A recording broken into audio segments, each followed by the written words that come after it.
बहुत समय पहले की बात है। राजा कृष्णदेव के राज्य में सुखदेव नामक एक व्यक्ति रहता था।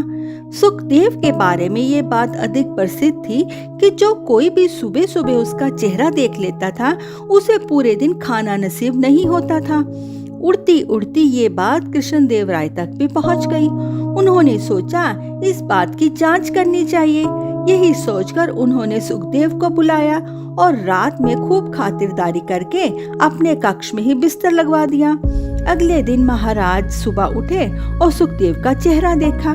फिर वे किसी काम में ऐसे उलझ गए कि उन्होंने खाना तो क्या, नाश्ता भी नहीं किया।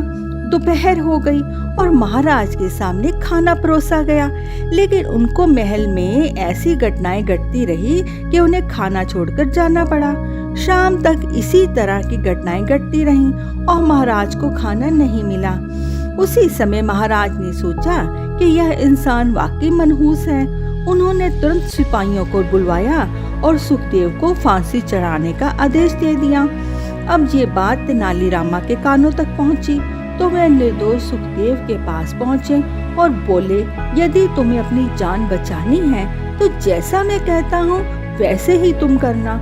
शाम को दरोगा आए और उसने सुखदेव से पूछी कि तुम्हारी अंतिम इच्छा क्या है।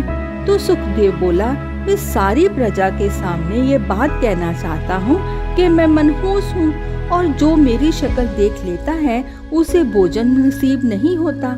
मगर महाराज तो मुझसे भी बड़े मनहूस हैं। मैंने आज सुबह उनकी शक्ल देखी और शाम को मुझे फांसी चढ़ना पड़ रहा है। दरोगा ने ये बात महाराज को बताई।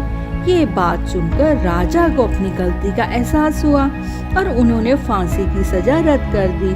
तो दोस्तों, हर इंसान से गलती हो ही जाती है, चाहे वो राजा ही क्यों ना हो। गलती करके ही इंसान कुछ सीखता है। तो दोस्तों, आपको ये कहानी कैसी लगी है, कमेंट करके हमें जरूर बताएं। देखने के लिए आपका धन्यवाद।